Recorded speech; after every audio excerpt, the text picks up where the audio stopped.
Daesh Takfiri terrorists have carried out an attack in Egypt's restive Sinai Peninsula, killing 13 policemen. The attack took place at a checkpoint near El-Arish, that's the provincial capital of North Sinai.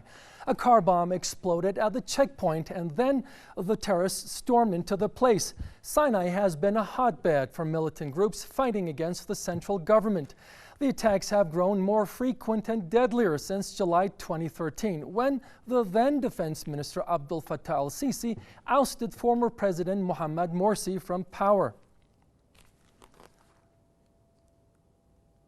To talk more about this story, let's go to Mohamed Shalabi.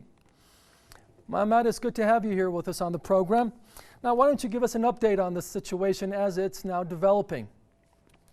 Yes, Jabin, thank you. The latest we have is that security sources and medical sources say that the death toll has risen to 18. So 18 policemen, including 4 officers, were killed in that attack that also included mortar shells on the El-Safa checkpoint in El-Arish, the capital of restive Northern Sinai. And security forces have closed off the entrances of the city. The army, of course, is also involved along with police in a massive operation trying to hunt down the perpetrators. The Daesh Takfiri militants have claimed yet another terrorist operation in restive Northern Sinai, and this comes only 48 hours after an army camp was attacked also by mortar shells, leading to the killing of 5 army personnel.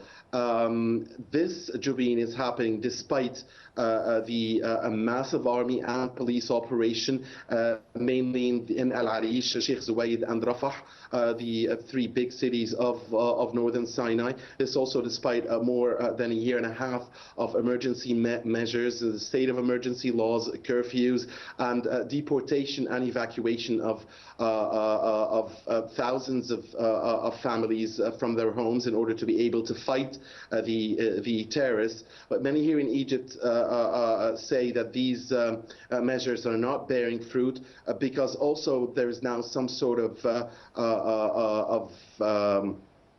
a feud that has been created with the families of Northern Sinai because some of those who were killed in the massive operations, whether by the army or by the Takfiri militants themselves, have been civilians. We've had hundreds of civilians who've either lost their homes or their lives or their future being caught up in the middle of this incredible fight, and also a horrible fight, and also the measures that have been taken by the military-backed government here in Cairo seems to have created a so-called vengeful attitude from some residents of restive Northern Sinai, and this is why we're not seeing any stability or security being achieved in a very frustrating situation as far as the Egyptian people are concerned here. You mentioned frustration, Mohamed. Now,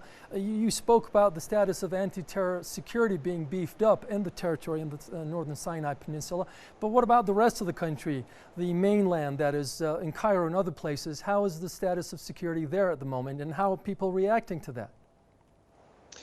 Of course, compared to Northern Sinai, the security situation in the rest of the country is quite good, but there are relative lapses of security also inside the heartland, and we have seen attacks by the Takfiri militants who call themselves Wilayat Sinai militants, i.e. Sinai province militants, and who have pledged allegiance to the Daesh terrorists. We have seen them conduct operations and execute a number of operations inside the heartland. And this is also something that is causing worry for a lot of Egyptians, because also many civilians and not just security personnel are losing their lives here, and this has affected, for instance, the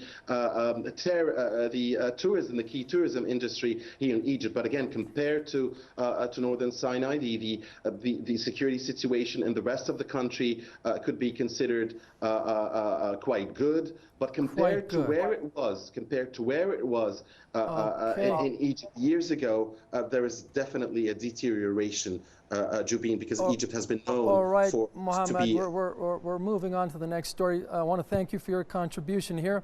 Mohamed Chalabi in Cairo.